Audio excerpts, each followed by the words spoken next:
श्रीरङ्गनाथपादुकासहस्रं पद्धति 29 प्रकीर्णकपद्धतिः अनुष्टुप् विधौ प्रवृत्ते यद्द्रव्यं गुणसंस्कारनामभिः श्रेयस्साधनमाम्नादं तत्पदत्रं तदास्तु मे। वसन्तमालिका मधुरस्मितरम्यमौक्तिकश्रीर्विशसिव्यञ्चितमञ्जुलप्रणादा सह रङ्गनृपेण वासगेऽहं तनुमध्या मणिपादुके त्वमेका शुभशब्दविशेषसंश्रिताभिर्भवती शौरिपदावनिक्रियाभिः अनुतिष्ठति नूनमाश्रितानामखिलोपद्रवशान्तिकं नवीनम् मणिभिर्मधुवैरिपादरक्षे भवती विक्रमणे प्रवर्धमाना युगपद्भवतां युगान्तकाले दिवि लक्ष्मीं विदधे दिवाकराणां। वसन्ततिलकम् मञ्जुस्वनां मणिमयूखकलापिनीं त्वां दृष्ट्वा कपर्दसविधे विनिवेश्यमानां गूढीभवन्ति गरुडध्वजपादरक्षे फूत्कारवन्ति पुरवैरिविभूषणानि मध्ये परिस्फुरितनिर्मलचन्द्रतारा प्रान्तेषु रत्ननिकरेण विचित्रवर्णा पुष्णासिरङ्गनृपतेर्मणिपादुके त्वं चक्षुर्वशीकरणयन्त्रविशेषशङ्का पादेन रङ्गनृपतेः परिभुज्यमाना मुक्ताफलप्रकटितश्रमवारिबिन्दुः उत्कण्ठकामणिमयूखशतैरुदग्रैसित्कारिणी वचरणावनिषिञ्चितैस्त्वं दूरप्रसारितकरा दिनदैर्मणीनामायादिदैत्यरिपुरित्यसकृद्ब्रुवाणा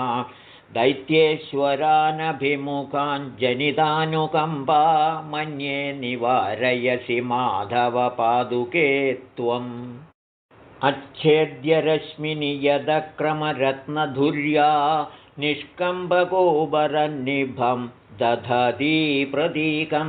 क्रीडागदेषु मधुजित्पदपद्मलक्ष्म्या कर्णीरथस्त्वमसि काञ्चनपादरक्षे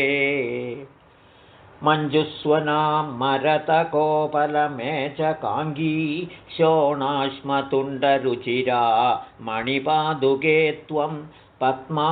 विहाररसिकस्य परस्य यूनः पर्यायतां भजसि पञ्चरशारिकाणाम् शोणोपलैश्चरणरक्षिणि संसृतेषु छायात्मनां मरकतेषु तवावगाढः अन्वेदि शौरिरभिदफलभङ्गिशोभिन्यात्मानमेव शयितं वडपत्रमध्ये स्वीदं पदावनि तव स्नभ नार्द्रमूर्तेरासागरं तदमभून्मणिरश्मिजालं लीलोचितं रघुसुतस्य शरव्यमासन् यादूनि यस्य वलयेन विवेष्टितानि रत्नांशुभिस्तव तदा मणिपादरक्षे संरज्यमानवपुषां रजनीमुखेषु आकस्मिकागदमदर्शि महौषधित्वं साकेतपत्तनसमीपरुहां द्रुमाणां रामे वनं दशरथे च दिवं प्रयादे निर्धूतविश्वतिमिरा सहसा बभूव भूयिष्ठरत्नकिरणा भवती रघूणां भूयः प्रतापदपनोदयपूर्वसन्ध्या प्रीतेन देवी विभुना प्रतिपादनीयां पादावनि प्रतिपदोदितमञ्जुनादां विद्यां विदुर्भगवतः प्रतिपादनार्हां पारायणागमपयोनिधिपारगास्त्वां मुक्तां शुकेसरवदी स्थिरवज्रदंष्ट्रा प्रह्लादसम्पदनुरूपहिरण्यभेदा मूर्तिश्रियो भवसि माधवपादरक्षे नाथस्य नूनमुचिता नरसिंहमूर्तेः सम्भावयन्ति कवयश्चतुरप्रचारा मञ्जुस्वनां महितमौक्तिकपत्रलाङ्गीं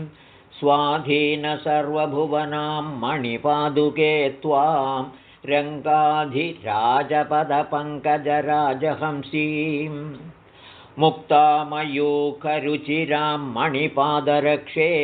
मञ्जुस्वनां मणिभिराहितवर्णवर्गां मन्ये मुकुन्दपदपद्ममधुव्रदीनामन्यामकृत्रिमगिरामधिदेवतां त्वाम् आसाद्य केकयसुधा वरदानमूलं कालं प्रदोषमनिरीक्ष्य रमासहायं मञ्जुप्रणादरहिता मणिपादरक्षे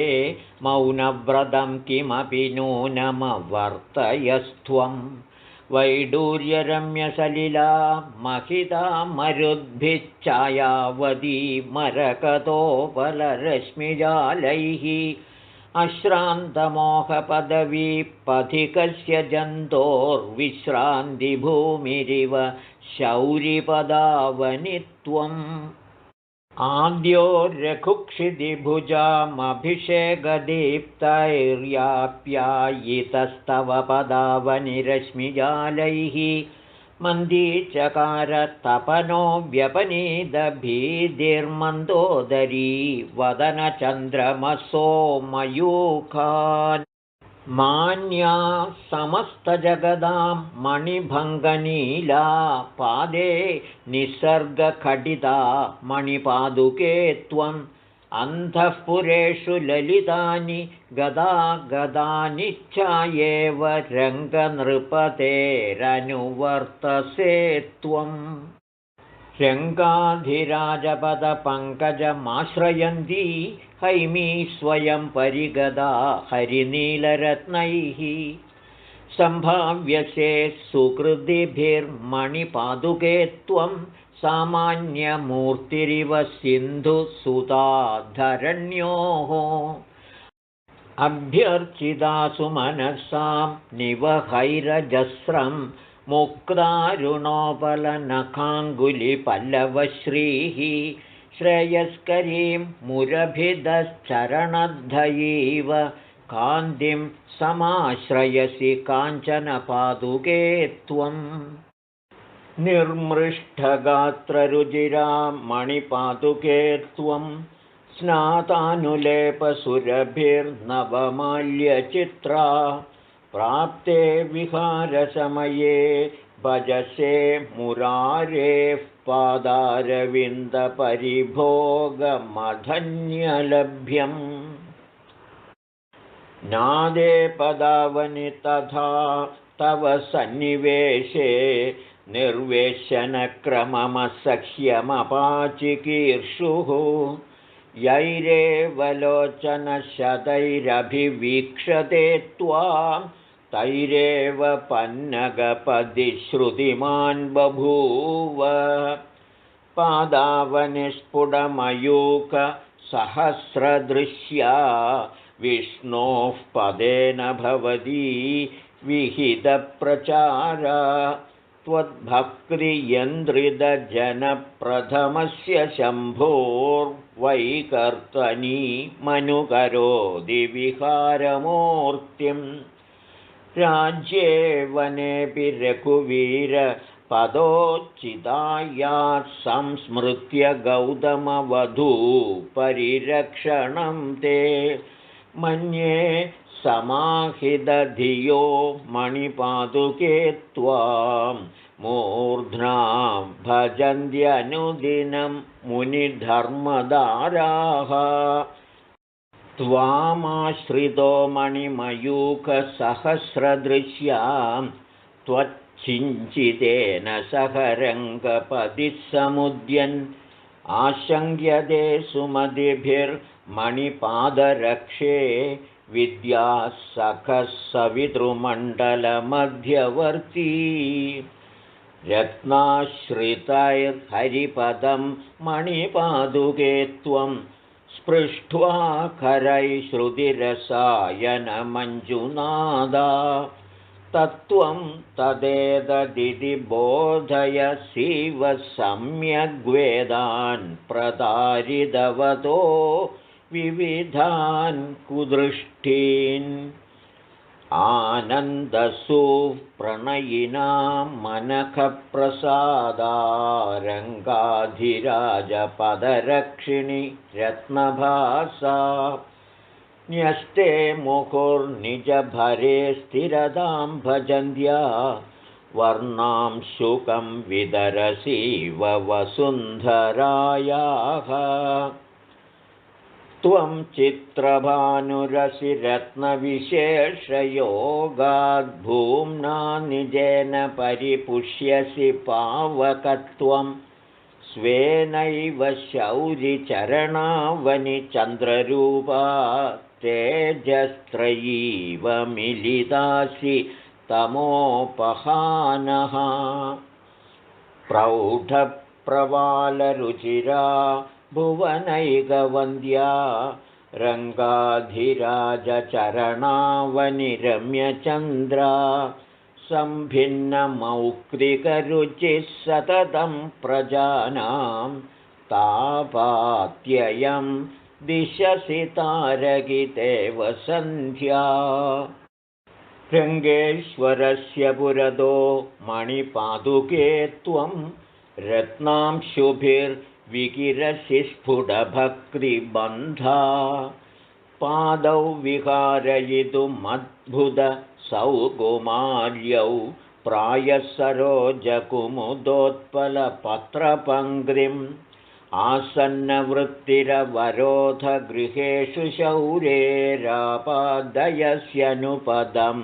वरवर्णिनीनाम् आलग्नरत्नकिरणां मणिपादुके त्वं मञ्जुस्वना मदनबाणनिकर्षशङ्कां पर्याप्तमौक्तिकनखास्फुटपद्मरागा रेखाविशेषरुचिरा ललितप्रचारा रङ्गाधिराजपदयोर्मणिपादुके त्वं सायुज्यमाश्रितवदीव समस्तवन्द्या उपजाति प्राप्ताभिषेका मणिपादुके त्वं प्रदीप्तरत्ना रघुराजधान्याः प्रदक्षिणप्रक्रमणादकार्षीः प्राकारमाग्नेयमिव प्रभाभिः रत्नासने राघवपादरक्षे प्रदीप्यमानास्तव पद्मरागाः प्रायो नरेन्द्रान् भरतस्य जेदुः प्रतापवह्नेरभवन् प्ररोहाः शुभप्रणादा भवती श्रुतीनां कण्ठेषु वैकुण्ठपदिं वराणां बध्नासि नूनं मणिपादरक्षे मङ्गल्यसूत्रं मणिरश्मिजालैः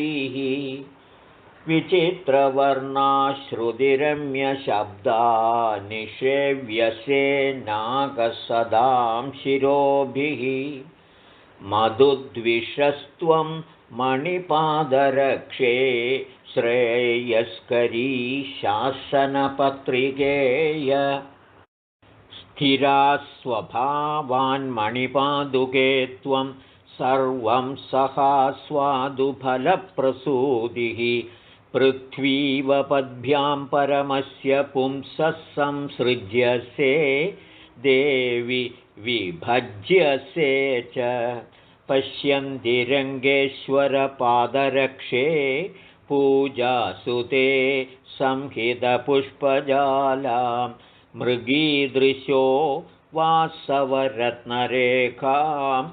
सचित्रपुङ्खामिव मन्मथज्याम् करैरुदग्रैः स्फुरदां मणीनां मञ्चुस्वना माधवपादुके त्वम् अनूपदेशे कनकापगायाः काले प्रवेशं प्रतिषेधसीव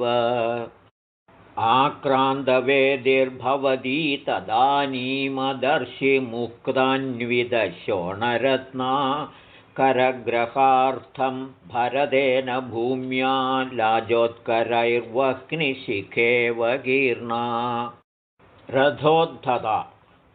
पत्रलामणिगणैर्हिरण्मयी भासिरङ्गपतिरत्नपादुके केलिमण्डपगदागदोचिता भूमिकेव गरुडेव कल्पिता उन्नतं बलिविरोधिनस्तदा पादुके पदसरोजमाश्रिता मौक्तिकस्तबकमध्यसंमितं व्योम षट्पदतुलामलम्भयः कोमलाङ्गुलिनिवेशयन्त्रिकान्यस्तमौक्तिकमयूखदन्तुरा मङ्गलानि वमसीव देहिनां रङ्गराजमणिपादुके स्वयं पङ्कजाः सहचरस्य रङ्गिणः पादुके निजपदादनन्तरं न्यस्तस्त्वयि जगन्ति जायते नागभोगशयनं निरङ्कुशं साधयन्ति मधुवैरिपादुके साधवस्थिरमुपायमुत्तमं त्वत्प्रवृत्तिविनितवर्तनोचितस्वप्रवृत्तिविनिवर्तनान्वितम् नन्दसूनुपदपद्ममिन्दिरापाणिपल्लवनिपीडनासहं पादुके तव बलेन पर्यभूदूष्मलामुरगमौलिशर्करां मालिनी मणिनिकरसमुद्धैः सर्ववर्णामयूखैः प्रकटितशुभनादा पादुके रङ्गभर्तुः निखिलनिगमसूदेर्ब्रह्मणस्तत्सनाधामवगमयसि हृद्या मर्धमात्रां चतुर्थीं श्रुतिविषयगुणात्वं पादुके दैत्यहन्तुः सततगतिमनोज्ञास्वेन धाम्ना ज्वलन्ती जनितभुवनवृद्धिर्दृश्यसे स्थैर्ययुक्ता विधृतनिखिलभूता वैजयन्तीव माला रघुपति पदसङ्गाद्राज्यखेदं त्यजन्ती पुनरपि भवती स्वान् दर्शयन्ती विहारान् अभिसमधितवृद्धिं हर्षकोलाहलानां जनपदजनितानां ज्यायसा सिञ्चितेन हरिचरणमुपघ्नं पादुके संश्रितायामधिगतबहुशाखं वैभवं दर्शयन्त्याम् अभजदविधिहस्तन्यस्तधर्मद्रवायां त्वयि मुकुलसमृद्धिं मौक्तिकश्रीस्तदानीं कनकरुचिरकान्धिकल्पिता शोकभारा कृतपदकमलश्रीक्रीडता माधवेन दिशि दिशि सुमनोभिर्दर्शनीयानुभावा सुरभिसमयलक्ष्मी पादुके पुष्यसि त्वं प्रणिहितपदपद्मा पादुके रङ्गभर्तुः शुभतरगतिहे दुश्चारुमुक्ता प्रवाला स्थिरपरिणदरागां शुद्धबोधानुबद्धां स्वजनयसि मुनीनां त्वन्मयीं चित्तवृत्तिं विरचितनवभागा रत्नभेदैर्विचित्रैर्विविधवितदरेखा व्यक्रसीमा विभागा हरिचरणसरोजं प्रेप्सदामर्चनीयं प्रथयसि नवनाभं मण्डलं पादुके त्वं परिणदगुणजाला पङ्क्तिभिर्मौक्तिकानां बहुविधमणिरश्मिग्रन्थबन्धाभिरामा रघुपतिपदरक्षे राजवाह्यस्य कुम्भे कलितरुचिरभूस्त्वं कापि नक्षत्रमाला चरितनिखिलवृत्तिश्चारुपद्मासनस्था गुणनिबिडितमुक्ता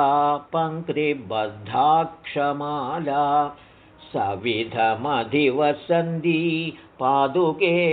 रङ्गभर्तुश्चरणकमलमन्तर्बिम्बितं ध्यायसीव अनुपधि परिरक्षन्नेकपुत्राभिमानाद्भुवनमिदमशेषं पादुके रङ्गनाथः निजपदनिहितायां देवि तिष्ठन् व्रजन् वा त्वयि निहितभरो भृत्किं पुनः स्वापमृच्छन् त्वरितमुपगतानां श्रीमदो रङ्गभर्तुस्त्वदुपहितपदस्य स्वैरयात्रोत्सवेषु मुखरयदि दिगन्तान् मुह्यतां त्वत्प्रशस्तौ विहितकुसुमवृष्टिर्व्यावकोशी सुराणाम् मनसि नियमयुक्ते वर्तमानामुनीनां प्रतिपदमुपयान्ती भावनीयक्रमत्वं श्रुतिरिव निजशब्दैः पादुके रङ्गभर्तुः पदमनितरगम्यं व्यङ्गुमर्हा त्वमेव अविकलनिजचन्द्रा लोकसन्दर्शनीया प्रतिकलमुपभोग्या पादुके रङ्गभर्तुः मुकुलयितुमशेषं मौक्तिकज्योत्स्नया नः प्रभवसि तिमिरौघं पौर्णमासी निशेव मन्दाक्रान्ता हंसश्रेणी परिचितगतिर्हारिणी कल्मषाणां मौलौ शम्भो स्थितिमधिगता मुग्धचन्द्रानुबद्धा राज्ञामेका रघुकुलभुवां सम्यगुत्तारिका त्वं काले तस्मिन् क्षितिमधिगता पादुके जाह्नवीव स्वच्छाकारां श्रुतिसुरभिदां स्वादुभावोपपन्नां मार्गे मार्गे महितविभवां पादुके तीर्थभेदैः शीतस्पर्शां शमविनयिनीं गाहते मन्दमन्दं क्रीडालोलकमलनिलया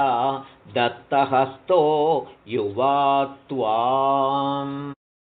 अभ्यस्यन्ध्योक्रममनुपमं रङ्गभर्तुर्विहारे स्थाने स्थाने स्वरपरिणतिं लम्भितस्तत्तदर्हां पर्यायेण प्रहितपदयोः पादुके श्रुत्युदारशिञ्चानादस्फुरति युवयो शृङ्खला बन्धरम्यः आसन्नानां दिवसमपुनर्नक्तमापादयन्ती स्फीतालोका मुनिभिरभिदः प्राणिनामस्तदोषा प्रह्वैर्जुष्टा विबुधनिवहैः पादुके रङ्गभर्तुः पादाम्भोजे दिशति भवती पूर्वसन्ध्येव कान्तिम् रम्यालोका ललितगमना पद्मरागाधरोष्ठी मध्ये क्षामा मणिवलयिनी मौक्तिकव्यक्तहासा श्यामा नित्यं हरितमणिभिः शार्ङ्गिणः पादरक्षे मन्ये धातुर्भवसि महिला निर्मितौ मातृकात्वम् स्थित्वा पूर्वं क्वचन भवती भद्रपीठस्य मध्ये रत्नोदञ्चत्किरणनिकरा रङ्गिणः पादरक्षे व्याकीर्णानां नृपतिविरहाद्देवि वर्णाश्रमाणां नूनं सीमा विभजनसहं निर्ममे सूत्रपादं माधर्मञ्जुस्वनपरिणतप्रार्थना वाक्यपूर्वं निक्षिप्तायां त्वयि चरणयोः पादुके रङ्गभर्तुः त्वय्यायत्तं किमपि कुशलं जानदीनां प्रजानां पर्याप्तं तन्न खलु न भवत्यात्मनिक्षेपकृत्यम् नित्यं रङ्गक्षितिपदिपदन्यासधन्यात्मनस्ते सिञ्चानादं श्रवणमधुरं पादुके दीर्घयन्तः काले तस्मिन् करणविगमक्लेशजातं विहन्युस्सन्तापं नस्तरुणतुलसी गन्धिनो गन्धवाहाः संसाराध्वश्रमपरिणतं संश्रितानां जनानां तापं सद्यः शमयितुमलं शार्ङ्गिणः पादुके त्वम् चन्द्रापीडे प्रणमदिनवां चन्द्रिकामा पिबद्भिर्धारानिर्यत्सलिलकणिका शीकरैश्चन्द्रकान्तैः वज्रोपेदां वलभिदुपलश्यामलां मञ्जुघोषां मुक्तासारां मधुरचपलां वीक्ष्य विष्णोः पदे त्वाम् हर्षोत्कर्षादुपरि चलयन् पादुके चन्द्रकान्तं धत्ते नित्यं धृतघनरुचिस्ताण्डवं नीलकण्ठः श्रीरङ्गेन्दोश्चरणकमलं तादृशं धारयन्ती काले काले सह कमलया क्लृप्तयात्रोत्सवश्रीः गत्वा गत्वा स्वयमनुगृहद्वारमुन्निद्रनादा पौरान्नित्यं किमपि कुशलं पादुके पृच्छसीव नर्कुटकम् चतुरविहारिणीं रुचिरपक्षरुचिं भवतीं मनसि च सायकासनगुणोचितमञ्जुरवाम् अनुपदमाद्रिये महिमहेन्द्रशिलामहितां हरिचरणारविन्दमकरन्दमधुव्रतिकां कनकरुजाजडामुरगमौलिमणीन्मणिभिस्त्रिदिव तरङ्गिणीं तरलमौक्तिकदीधितिभिः कुटिलतया क्वचित् शशिकलामधरीकुरुषे मुररिपु पादुके पुरभितशिरसा विधृता शार्दूलविक्रीडितम् काले तल्पभुजङ्गमस्य भजधः काष्ठां गदां शेषदां मूर्तिं कामपि वेत्मि रङ्गनृपतेश्चित्रां पदत्रद्वयीं सेवानम्रसुरासुरेन्द्रमकुडी शेषापडी सङ्गमे मुक्ता चन्द्रिक एव या प्रथयते निर्मोकयोगं पुनः चन्द्रापीडशिखण्डचन्द्रशिखरच्योदत्सुधा निर्झरस्तोगाश्लिष्ट सुरेन्द्रशेखररजस्त्यानां स्तुमः पादुकां ब्रह्मस्तम्भविभक्तसीम विविधक्षेत्रज्ञसर्गस्थितिध्वंसानुग्रहनिग्रहप्रणयिनी या सा क्रिया रङ्गिणः